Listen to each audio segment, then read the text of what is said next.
I remember the moment when I decided to move to Portland, and it was when I walked into Powell's. And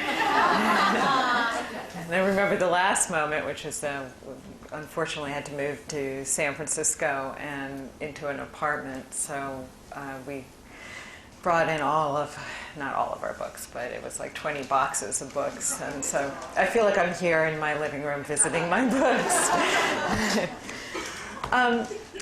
Before I start, I also just want to say how much I appreciate your all being here, because I know there are a lot of people who may think they've heard enough about September 11, 2001 by October 19th, 2007.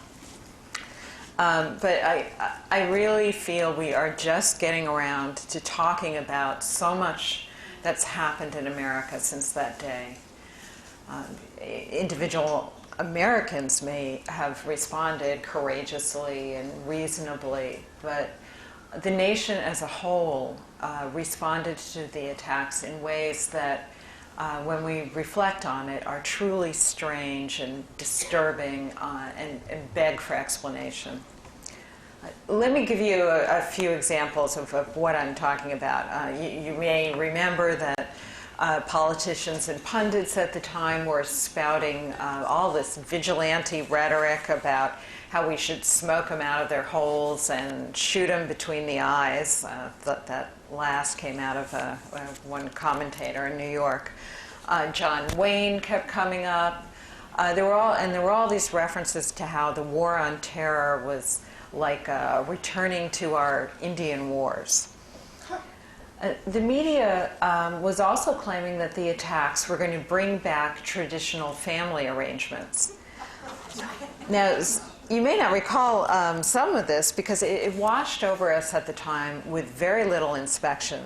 But there was this insistence that 9/11 was going to bring on a marriage boom, a baby boom, a return to traditional domesticity. Even feminism was said to be deep-sixed by the attacks. I actually had an early warning of this last one. On the very afternoon of 9/11, I was sitting home like everybody else, numbly watching the towers fall over and over on TV when my phone rang. And it was a reporter doing a reaction story. Mostly, though, he seemed quite eager to tell me what his reaction was. Well, he said, this sure pushes feminism off the map. Now, this was all not only baffling, but not how other countries who've suffered terrorist attacks, like England or Spain, responded. It seemed peculiar to us as a nation. So tonight, I don't want to talk to you about what 9/11 did to Americans. I want to talk to you about what 9/11 revealed about America. Because I came to feel that underlying our reactions was a cultural mythology that we have barely begun to reckon with. And it holds a key to a number of mysteries. For instance, why, when the hijackers attacked the symbols of American commercial and military power, were we acting as if they had targeted our home and hearth? Why, when we've been attacked by men who hate Western women's liberation, were some of our pundits so eager to usher in the end of feminism? And why, when we've been called on to fight a new kind of war in the global age, were our leaders reaching for their coonskin caps and reenacting some kind of Wild West drama? Why, with all the crises we had to deal with in this period, was there this huge to-do about the rescue of one quote-unquote girl, Private Jessica Lynch? I want to talk to you about all of these aspects, but first I want to start with another question. And to answer it, I'm going to take a brief foray into American history. Perhaps the most mysterious of the contradictions was this one. We kept hearing over and over that these attacks were something that had never happened to us before. America, we kept hearing, is not a place that's vulnerable to assault on home soil. And in recent times, that's true. But if we actually consider America's real history, we realize something very important. This has happened to us before, over and over. And its happening was essential to the formation of the American character. For the first 200 years, the main feature of colonial American life was being attacked on quote-unquote home soil. Now, granted, this was home soil that Anglo settlers had taken from the native population.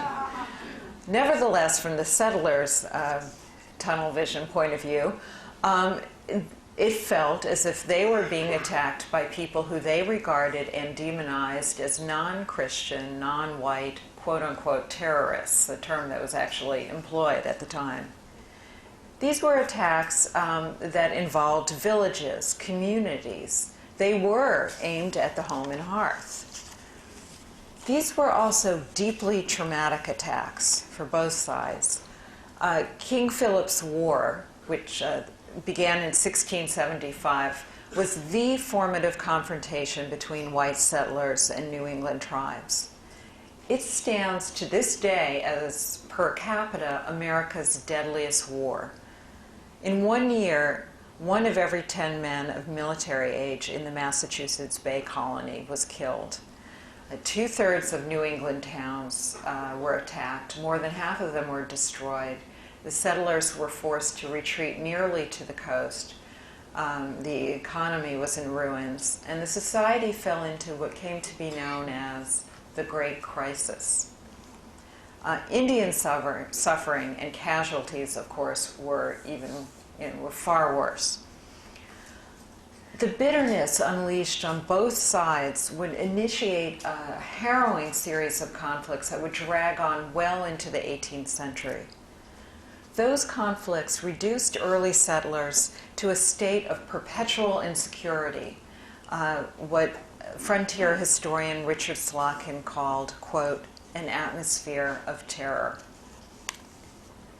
Now, how did we as a nation respond in the years to come to this foundational experience of terror? Largely by covering it up with the creation of a cultural myth.